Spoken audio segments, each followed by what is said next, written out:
नमः संस्कृताय मित्रों, मैं डॉक्टर तन्वी सिंह अपने चैनल इटर्नल एडुसेंस क्लासेस पर आप सभी का स्वागत करती हूँ। इस टाइम हम वैदिक साहित्य का सामान्य अध्ययन देख रहे हैं, जिसमें मैंने अभी तक 4 वीडियो डाल दिए हैं। ये 5वां भाग है।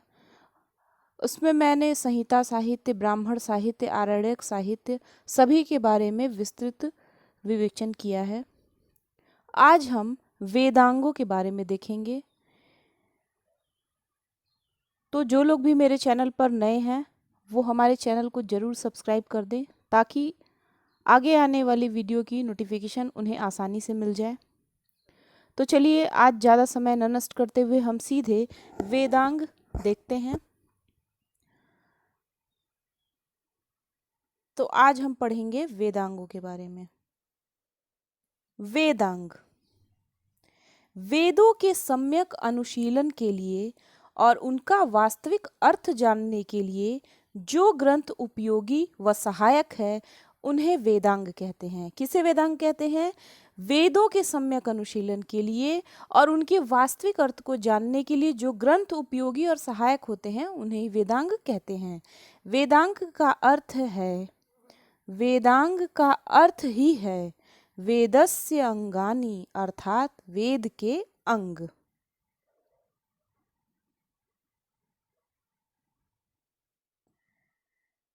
ब्राह्मण ग्रंथों में यज्ञ संबंधी क्रियाकलापों, विधि विधानों इत्यादि का इतना अधिक विस्तार हो गया था कि उन्हें याद रखना अत्यधिक कठिन हो गया। अतः इस विशाल साहित्य को भी याद रखने के लिए छोटे छोटे ग्रंथों की आवश्यकता पड़ी। ये ग्रंथ सूत्र शैली में लिखे गए हैं, अतः इन्हें सूत्र साहित्य भी कहते हैं।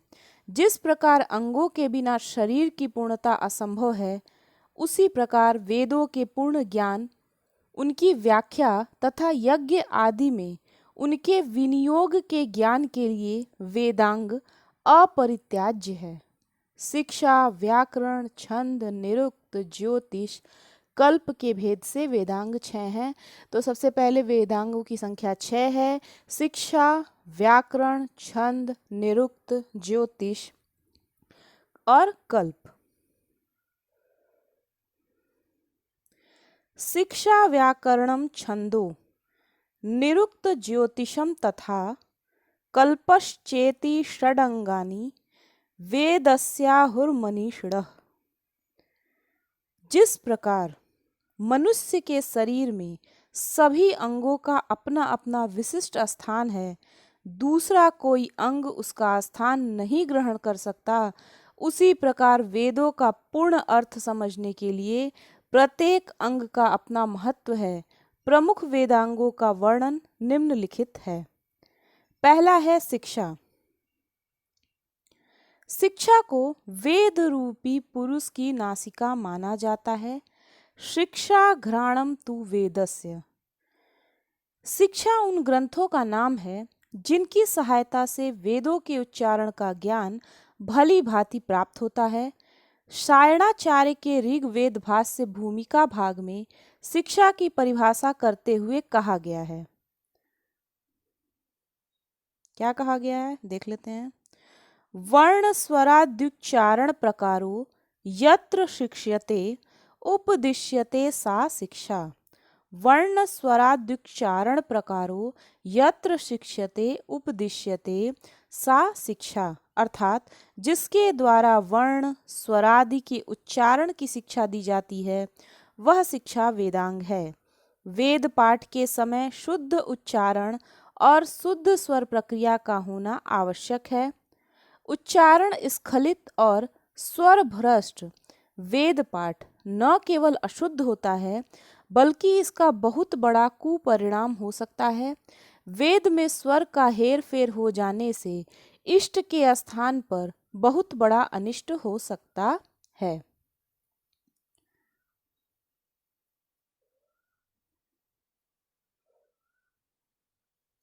इस विषय में एक कथा प्राप्त हो जाती है कि एक बार राक्षसों ने अपनी समृद्धि के लिए यज्ञ किया।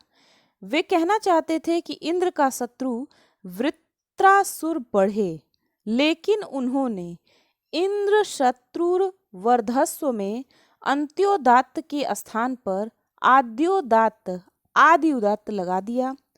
इस प्रकार इंद्र शत्रुर्वर्धस्व के स्थान पर इंद्रे शत्रुर्वर्धस्व बना दिया। परिणाम स्वरूप यह पद तत्पुरुष समास के स्थान पर बहुव्रीहि समास का अर्थ प्रकट करने लगा। ऐसा करने से इसका अर्थ इंद्र का शत्रु होने के स्थान पर इंद्र जो वृत्त का शत्रु है वह इंद्र बढ़े, फलतः वृत्तासुर का नाश हो गया तथा इंद्र समृद्धि को प्राप्त हुआ। इसी कारण पाणिनि ने लिखा है, क्या लिखा है पाणिनि ने? मंत्रहीनो स्वरतो वर्णतो वा मिथ्या प्रयुक्तो न तमर्थमाह सवाग्वज्रो यजमानम हि नास्ति यथेन्द्र शत्रु स्वरतो अपराधात्। मंत्रहीनो स्वरतो वर्णतो वा मिथ्या प्रयुक्तो न तमर्थमाह सवाग्वज्रो यजमानम हि नस्ति यथेन्द्र शत्रु स्वरतो अपराधात्।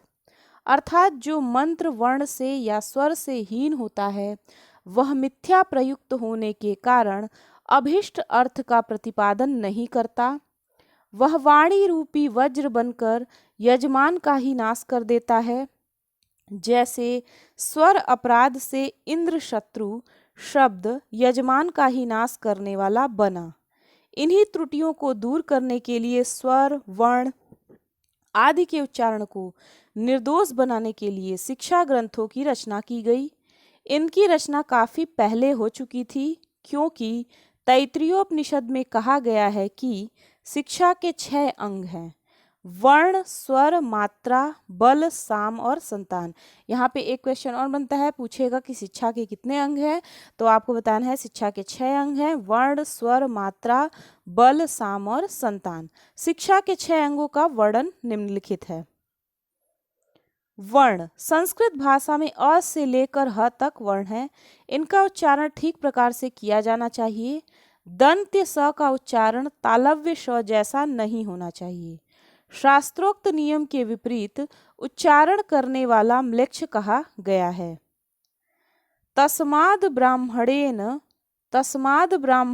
न म्लेच्छतैव नापभाषितवै म्लेच्छो ह व एष यदप शब्दः।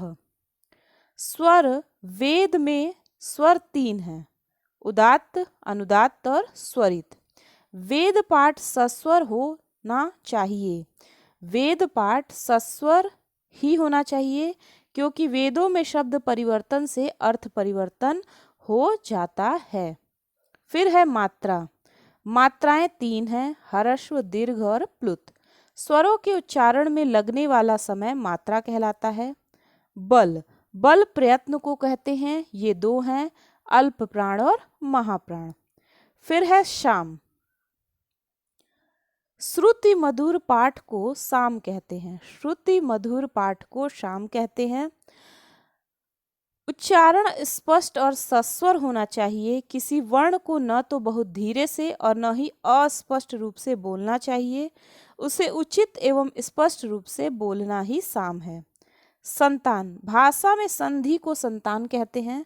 संधि के नियमों का ज्ञान होना और उचित स्थान पर उनका प्रयोग करना ही संतान है। तो हमने क्या देख लिया? हमने शिक्षा के 6 अंगों को इसी में देख लिया: वर्ण, स्वर, मात्रा, बल, साम और संतान। फिर शिक्षा के उपरोक्त 6 अंगों में यदि किसी एक में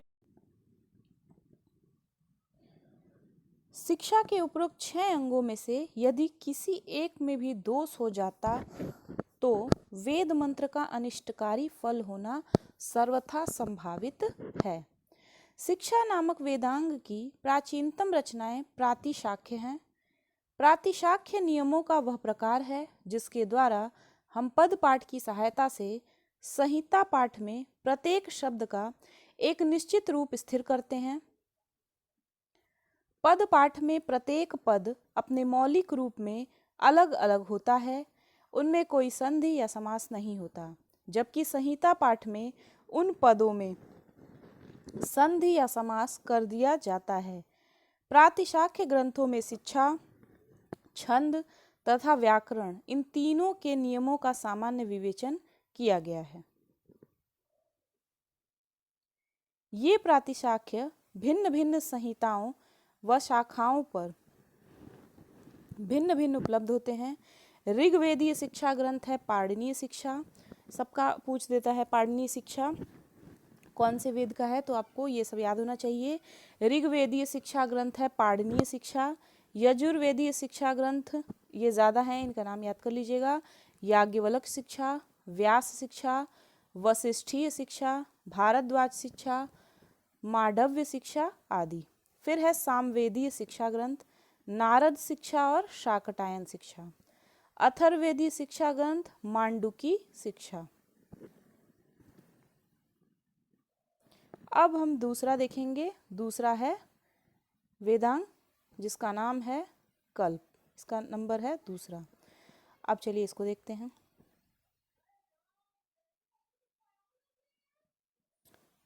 वेदांगों में कल्प सूत्रों का महत्वपूर्ण स्थान है। कल्प का अर्थ है विधि, नियम, न्याय, कर्म और आदेश। इस प्रकार अनेक विधि विधानों, कर्मानुष्ठानों, नियमों, रीति व्यवस्थाओं और धर्म आज्ञाओं का संक्षिप्त सार रूप, सार युक्त, संदेह रहित और निर्देश रूप में विवेचन करना ही कल्प सूत्रों का प्रतिपाद्य विषय है। ब्राह्मण ग्रंथों के लंबे लंबे और कठिन वर्णनों को संक्षेप में सरलतापूर्वक याद रखने के लिए ही कल्प सूत्रों की रचना हुई। इन सूत्रों के बिना यज्ञ का होना संभव नहीं। अतः कल्प शास्त्र को वेद पुरुष का हाथ स्वीकार किया गया है। हस्तौ कल्पो अथ पठयते। कल्प सूत्रों के 4 भाग हैं: श्रोत सूत्र, गृह सूत्र, धर्म सूत्र और सुलभ सूत्र। कल्प सूत्रों के 4 भागों का वर्णन निम्न प्रकार है। श्रोत सूत्र। श्रोत सूत्रों का मुख्य प्रतिपाद्य विषय श्रुति प्रतिपादित महत्वपूर्ण यज्ञों 10 पौर्णमास, पिंड पितृ, आग्नेयेष्टि, चातुर्मास्य, सामयाग, वाजपेय, राजसूय, अश्वमेध, पुरुषमेध इत्यादि का क्रमबद्ध वर्णन है। संहिताओं के स्रोत सूत्र जो उपलब्ध हैं वे निम्नलिखित हैं। ऋग्वेदीय स्रोत सूत्र, आश्वलायन स्रोत सूत्र तथा शांखायन या कौशितकी स्रोत सूत्र। यजुर्वेद स्रोत सूत्र, कात्यायन या पारस्कर स्रोत सूत्र शुक्ल यजुर्वेद पर। आपस्तम, बौधायन, हिरण्यकेशी, वैखानस, भारद्वाज, मानव, मैत्रायणी, वराह एवं वाधूल स्रोत सूत्र कृष्ण यजुर्वेद पर। ये सबका चार्ट बनाकर आप लोग याद कर लीजिएगा। वैसे मैं एक चार्ट बनाया हुआ भी वीडियो आप लोग को प्रोवाइड करा दूंगी, क्योंकि ये सब याद होना चाहिए। यहाँ से भी बहुत सारे क्वेश्चन बन जाते हैं और इतना ज़्यादा रहता है कि कन्फ्यूजन में कुछ ना कुछ गलत हो ही जाता है, तो इसको ज़रूर याद करिएगा। फिर है सामवेदीय स्रोत सूत्र में लाट्टायन, द्राहायण, मशक या आर्षेय, खादिर तथा जैमिनीय। फिर है अथर्ववेदीय स्रोत सूत्र में वैतान स्रोत सूत्र जो है वो एकमात्र उपलब्ध है।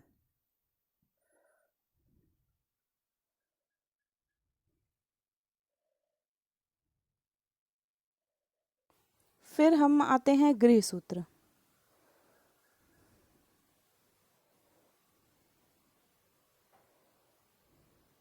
गृह सूत्र, इसमें गृह संबंधी यज्ञों एवं उत्सव आदि से संबंधित विविध विधियों का विधिवत वर्णन है। गर्भाधान से लेकर मृत्यु पर्यंत सभी क्रियाकलापों, संस्कारों, उत्सवों एवं यज्ञ विधियों का वर्णन है। 16 संस्कारों में विवाह एवं यज्ञोपवीत संस्कार का वर्णन विशेष रूप से किया गया है। 5 महायज्ञों देव यज्ञ, भूत यज्ञ, पितृयज्ञ, मनुष्य यज्ञ और अतिथि यज्ञ का वर्णन एक गृहस्थ द्वारा किया जाने वाले प्रातःकालीन एवं सायंकालीन यज्ञों, अग्निहोत्र, चातुर्मास आदि यज्ञों का भी वर्णन है। गृह निर्माण, गृह प्रवेश, पशुपालन, रोगनाशक विधियों, जादू टोना, पुनर्जन्म, स्वर्ग आदि संबंधी विविध मान्यताओं पर भी प्रकाश डाला गया है। श्राद्धों का विस्तृत वर्णन भी प्राप्त होता है। प्रमुख गृह सूत्रों का वर्णन निम्नलिखित है। ऋग्वेदीय गृह सूत्र कौन कौन से हैं? आश्वलायन, सांख्यायन तथा कौशितकी। यजुर्वेदीय गृह सूत्र कृष्ण यजुर्वेद पर, बौधायन, आपस्तंभ, हिरण्यकेशी, भारद्वाज, काठक, वैखानस, मानव। और शुक्ल यजुर्वेद पर पारस्कर सूत्र है। फिर सामवेदीय गृह सूत्र खादिर, गोभिल, जैमिनी। और अथर्ववेदी गृह सूत्र है कौशिक। फिर हैं धर्मसूत्र। धर्मसूत्र इसमें प्राचीन भारतीय गृहस्थ के दैनिक आचार शास्त्र का निरूपण किया गया है। इन सूत्रों में वैवाहिक सीमाएं, खान पान, छुआछूत संबंधी बातों पर प्रकाश डाला गया है। सामाजिक अवस्था और वर्णाश्रम धर्म की विस्तृत विवेचना की गई है। राजा और प्रजा के कर्तव्यों का भी वर्णन है। अनेक प्रकार के पापों और प्रायश्चितों का भी विधान है। अपराध और उसके लिए दंड विधान भी किया है। ब्राह्मण का वध निंदनीय समझा जाता था। शूद्रों को कठोर दंड दिए जाते थे। धर्म सूत्रों में स्त्री पुरुष, पति पत्नी, पुत्रादि के कर्तव्यों एवं उत्तराधिकार के नियमों की भी विस्तृत समीक्षा है। इन धर्म सूत्रों में शास्त्रोक्त आचार पद्धति का पालन करना ही धर्म माना गया है। इनके अनुसार वेद धर्म के मूल हैं। इनमें सदाचार और नैतिकता पर बल दिया गया है। इसमें धर्म का आचरण करने का, सत्य बोलने का, दूरदर्शी बनने का और श्रेष्ठ वस्तु को ही देखने का उपदेश दिया गया है। इस प्रकार आचार संहिता की दृष्टि से धर्म सूत्रों का विशिष्ट स्थान है। प्रमुख धर्म सूत्रों का वर्णन निम्नलिखित है। ऋग्वेदीय धर्मसूत्र, वशिष्ठ तथा विष्णु धर्मसूत्र। यजुर्वेदीय धर्मसूत्र शुक्ल यजुर्वेद पर हारित तथा शंख धर्मसूत्र है। और कृष्ण यजुर्वेद पर बौधायन, आपस्तंभ तथा मानव धर्मसूत्र है। सामवेदी धर्मसूत्र है गौतम धर्मसूत्र। और अथर्ववेद पर कोई भी धर्मसूत्र नहीं मिलता है। फिर है सुल्ब सूत्र। सुल्ब सूत्र यज्ञ वेदी के निर्माण से संबंधित नाप, वेदी के निर्माण आदि नियमों का वर्णन शुल्ब सूत्रों में ही पाया जाता है। शुल्ब का अर्थ होता है रज्जु या रस्सी, अर्थात रज्जु के द्वारा मापी गई वेदी की रचना शुल्ब सूत्र का प्रतिपाद्य विषय है।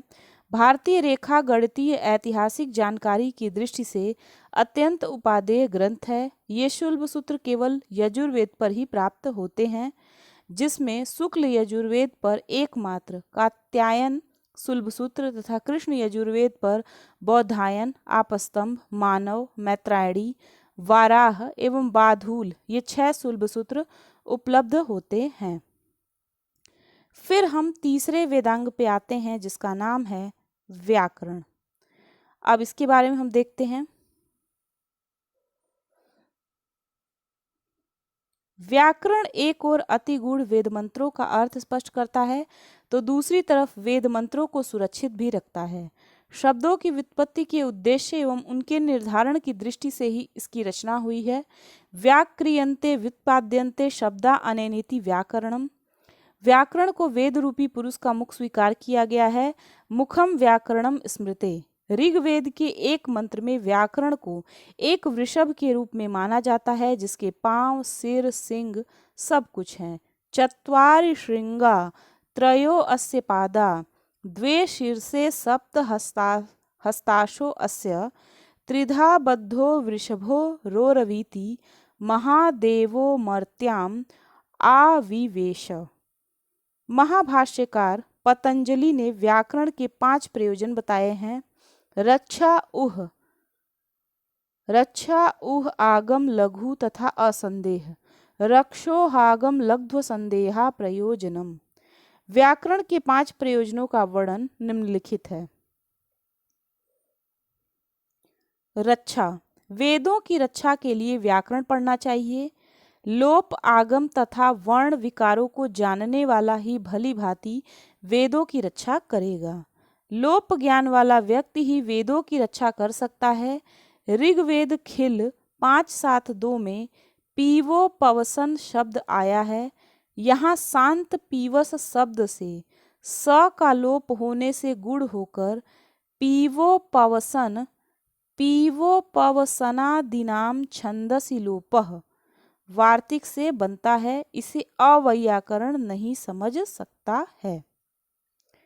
ऋग्वेद के 8-10-8 के दिवम सुपर्णो गत्वाय में गत्वा के बाद कत्वो यक से यक आगम होकर गत्वाय बनता है, इसे भी अवैयाकरण नहीं समझ सकता। फिर ऋग्वेद के 7:101-3 में गृभणाति पद में हरिग्रभोर्भस छंदसी वार्तिक से ह का भ होता है, इसे अवैयाकरण नहीं समझ सकता। फिर है ऊह। ऊह भी व्याकरण अध्ययन का प्रयोजन है। वेद में सभी लिंगों तथा सभी विभक्तियों से मंत्र नहीं कहे गए हैं। यज्ञगत पुरुष के द्वारा वे निश्चित ही यथोचित विपरिणमित होने चाहिए। अवैयाकरण उनका यथोचित विपरिणाम नहीं कर सकता, इसलिए व्याकरण पढ़ना चाहिए। फिर है आगम। ब्राह्मण को बिना कारण के ही धर्म तथा 6 अंगों से युक्त वेद पढ़ना तथा जानना चाहिए। 6 अंगों में व्याकरण प्रधान है। प्रधान में किया गया यत्न फलवान होता है। फिर है लघु। व्याकरण ही वह लघु उपाय है जिससे संस्कृत भाषा का ज्ञान सहज ही प्राप्त हो सकता है। व्याकरण के बिना अन्य किसी सुगम उपाय से शब्द नहीं जाने जा सकते। फिर है असंदेह। वैदिक शब्दों के विषय में उत्पन्न संदेह का निवारण व्याकरण से होता है। जैसे वेद में जनाह और जनासह दोनों ही रूप उपलब्ध होते हैं। जिसे व्याकरण का ज्ञान नहीं होगा वह जनासह को दोषपूर्ण मान लेगा। इस प्रकार व्याकरण ही वह अंग है जिसके कारण वेद अभी तक अपने मौलिक रूप में प्राप्त होते हैं। आजकल उपलब्ध ग्रंथों में पाणिनि की अष्टाध्यायी व्याकरण की महत्वपूर्ण रचना है। इसमें 4000 अल्पाक्षर सूत्रों में सार व्याकरण की रचना की गई है। इस ग्रंथ में कुल 8 अध्याय हैं। प्रत्येक अध्याय 4-4 पादों में तथा ये पाद सूत्रों में विभक्त हैं। प्रथम व द्वितीय अध्याय में संज्ञा एवं परिभाषा संबंधी सूत्र हैं। तीसरे से 5वें अध्याय तक कृदंत एवं तद्धित प्रत्ययों का निरूपण है। छठे अध्याय में द्वित्व, संप्रसारण, संधि, स्वर, आगम, लोप, दीर्घ इत्यादि से संबंधित सूत्र हैं। 7वें में अंगाधिकार प्रकरण तथा 8वें में द्वित्व, प्लुत, ऋत्व, षत्व इत्यादि के नियम वर्णित हैं। इस ग्रंथ को प्रायः अष्टक, अष्टाध्यायी, शब्दानुशासन तथा वृत्ति सूत्र नाम से जाना जाता है। पाणिनि के पश्चात व्याडी का नाम आता है। इन्होंने 1,00,000 श्लोकों में व्याकरण की रचना की। तत्पश्चात कात्यायन ने वार्तिक लिखकर पाणिनि की अष्टाध्यायी में जो अभाव रह गए थे उन्हें दूर कर दिया। इसके बाद पतंजलि ने अपना महाभाष्य लिखा। पाणिनि, कात्यायन, पतंजलि त्रिमुनि के नाम से प्रख्यात हैं। अब हम अगला वेदांग देखेंगे जिसका नाम है निरुक्त। निरुक्त और व्याकरण दोनों का विषय समान है, शब्द ज्ञान और व्युत्पत्ति। निरुक्त का विषय कठिन वैदिक शब्दों की व्युत्पत्ति मूलक व्याख्या करना है। जो कठिन शब्द व्याकरण की पहुंच के बाहर थे उनको अर्थ ज्ञान के लिए निरुक्त की रचना हुई। निरुक्त को वेद पुरुष के स्रोतों के रूप में स्वीकार किया जाता है। निरुक्तम श्रोतमुच्यते। निरुक्त के रचयिता यास्क हैं। इन्होंने निरुक्त को व्याकरण का पूरक माना है। तदीदम विद्यास्थानम व्याकरणस्य कार्त्स्न्यम। वास्तव में निरुक्त निघंटु की टीका मात्र है। निघंटु में वेद में प्राप्त होने वाले कठिन और दुरूह शब्दों की सूची क्रमबद्ध रूप में दी गई है। निघंटु आज प्राप्त नहीं है। उसी निघंटु पर यास्काचार्य ने अपना भाष्य लिखा जो निरुक्त कहलाया।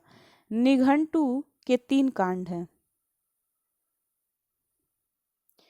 निघंटु के 3 कांड हैं।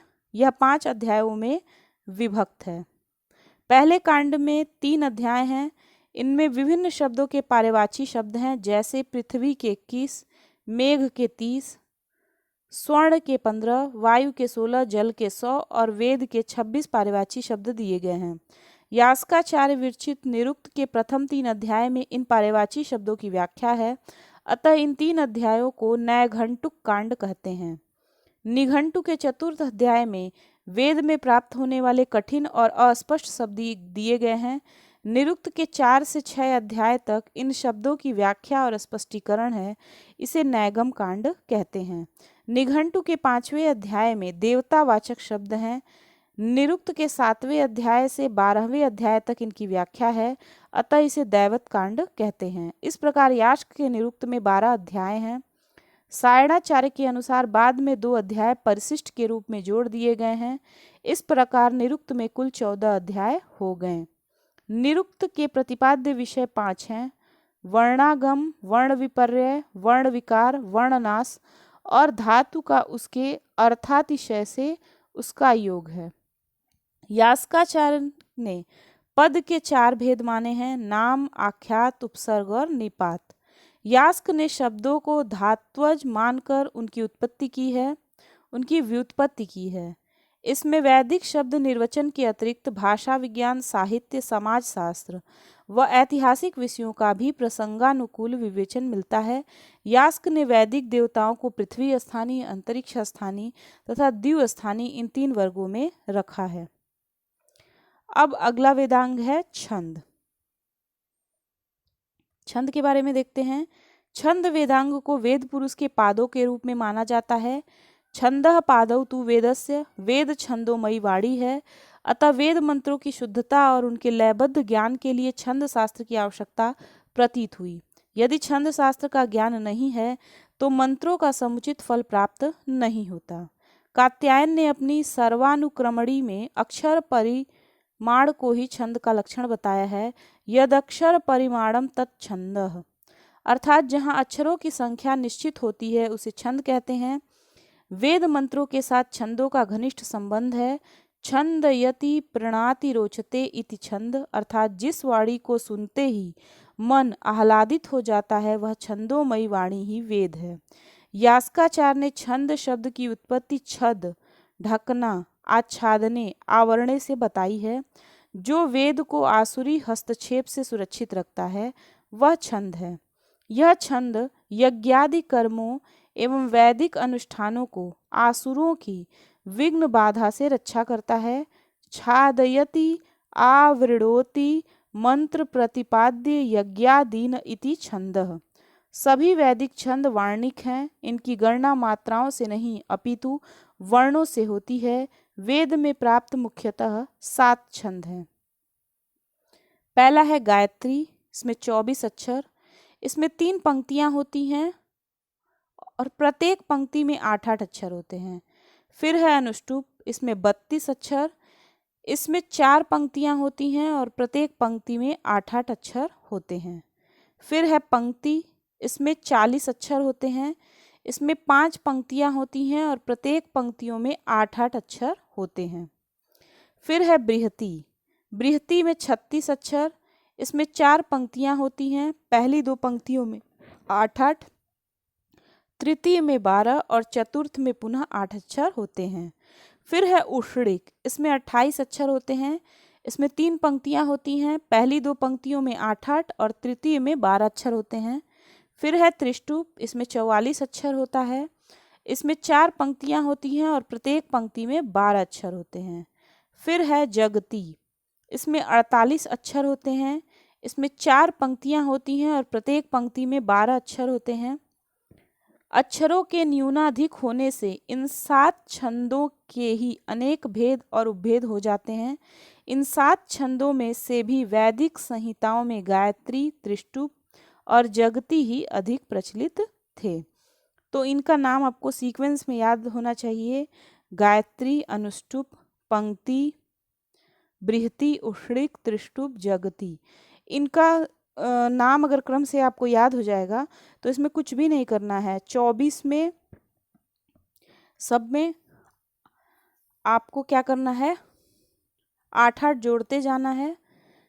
तो 24 में 8 जोड़ेंगे तो 32, 32 में 8 जोड़ेंगे 40, ठीक है। इसका सीक्वेंस मैं बता दूंगी, ऐसे आप इसको याद कर लीजिएगा सीक्वेंस से, तो सब में जोड़ते जाएंगे तो आपको याद हो जाएगा। यहाँ पे सीक्वेंस में कुछ गड़बड़ी है। ऋग्वेद के मंत्रों के छंदों की संख्या, तो त्रिष्टुप में टोटल मंत्र हैं 4253, गायत्री में है 2467, जगती में है 1358, अनुष्टुप में है 855, उष्णिक में है 3412 और पंक्ति में है 312। फिर अब हम देखेंगे ज्योतिष के बारे में। अगला वेदांग है ज्योतिष। ज्योतिष वेदांग को वेद पुरुष के नेत्रों के रूप में स्वीकार किया गया है। ज्योतिषामयनम चक्षु, यज्ञ में सफलता के लिए अनुकूल तिथि, नक्षत्र, मास, ऋतु, संवत्सर आदि का होना परम आवश्यक माना गया है। अतः ज्योतिष नामक वेदांग का विशिष्ट स्थान है। अनुकूल समय पर संपादित यज्ञ ही अभिष्ट फल की प्राप्ति करवाता है। समय की गणना ज्योतिष शास्त्र का मुख्य अंग है। यह गणना गणित द्वारा ही हो सकती है। अतः कहा गया है कि जिस प्रकार मयूरों की शिखा तथा सर्पों की मणियां सर्वश्रेष्ठ होती हैं, उसी प्रकार सभी वेदांग शास्त्रों में गणित अथवा ज्योतिष सर्वोपरि है। यथा शिखा मयूराणाम नागानाम मण्यो यथा, तद्वद वेदांग शास्त्राणाम गणितम मूर्धनि संस्थितम। आजकल वेदांग ज्योतिष नामक एक ही ज्योतिष ग्रंथ प्राप्त होता है। इसके दो प्रतिनिधि ग्रंथ उपलब्ध होते हैं, एक आर्च ज्योतिष जिसका संबंध ऋग्वेद से है और दूसरा यजुस ज्योतिष जिसका संबंध यजुर्वेद से है। पहले में 36 और दूसरे में 43 पद्य हैं। इनमें वैदिक काल की ज्योतिष उपलब्धियों का वर्णन है। इसमें 12 राशियों का वर्णन कहीं भी नहीं दिया गया है। इसमें 27 नक्षत्रों, सूर्य, चंद्रमा आदि ग्रहों पर विचार किया गया है। इसमें नक्षत्रों के आधार पर ही सूर्य और चंद्रमा की स्थिति का वर्णन है। इसमें नक्षत्रों की गणना संबंधी नियम भी दिए गए हैं और सौर व चांद्र मासों की गणना की गई है। यज्ञ संबंधी कार्यों के लिए चांद्र मास ही मुख्य माना गया है। इस वेदांग ज्योतिष के कर्ता का नाम लगध बताया गया है। तो इसको याद कर लीजिएगा, वेदांग ज्योतिष के कर्ता का नाम है लगध। इस ग्रंथ के प्राचीनतम टीकाकार सोमाकार हैं। तत्पश्चात उनकी टीका पर अनेक भाष्य लिखे गए। परवर्ती काल के ज्योतिष ग्रंथों में वराह मिहिर एवं सूर्य सिद्धांत उल्लेखनीय है। पराशर एवं गर्ग उसके पूर्ववर्ती और ब्रह्मगुप्त, भास्कराचार्य, आर्यभट्ट और कमलाकर इसके परवर्ती ज्योतिर्विद हुए। इस प्रकार यज्ञ संपादन में काल विषय ज्ञान अत्यावश्यक है। अतः ज्योतिष शास्त्र का महत्व भी सर्वसम्मति से स्वीकार किया गया है। आर्च ज्योतिष ने तो यहाँ तक कहा है कि जो काल विषयक ज्योतिष शास्त्र को जानता है वही वास्तव में यज्ञों को जानता है। तस्मादिदं काल विधान शास्त्रम यो ज्योतिषम वेद स वेद यज्ञम। तो इस प्रकार हमने सारे वेदांगों को एक साथ देख लिया। तो आप बारी बारी सारे वेदांगों को देख लीजिए, सबके बारे में डिटेल में पढ़ लीजिए, जो भी नोट डाउन करने लायक हो उसको नोट डाउन कर लीजिए। मैं कोई भी चीज़ इसलिए नहीं छोड़ रही हूँ क्योंकि आप एक बहुत बड़े लेवल की तैयारी कर रहे हैं। तो अगर कोई भी लाइन छूट जाएगी तो हो सकता है वो आपकी एग्ज़ाम की दृष्टि से बहुत महत्वपूर्ण हो। तो आप इसको पढ़ लीजिए और इसको आप कुछ भी करते रहिए, सुनते रहिए, आपके दिमाग में बैठ जाएगा। तो हमने वैदिक साहित्य के सामान्य परिचय में बहुत सारी चीज़ों को देख ली। अब हम उसके सामान्य परिचय में जो जो हमारे सिलेबस में है संवाद सूक्त, उनको अब बारी बारी देखेंगे। तो आप अगर हमारे चैनल पे नए हैं तो हमारे चैनल को ज़रूर सब्सक्राइब करिए। अगली वीडियो की नोटिफिकेशन आपको जल्दी ही मिल जाएगी। वीडियो कैसा लगा उसको कमेंट बॉक्स में ज़रूर बताइएगा। मिलते हैं अगले टॉपिक में, अगली क्लास में। तब तक के लिए नमस्कार। नमः संस्कृताय। धन्यवाद।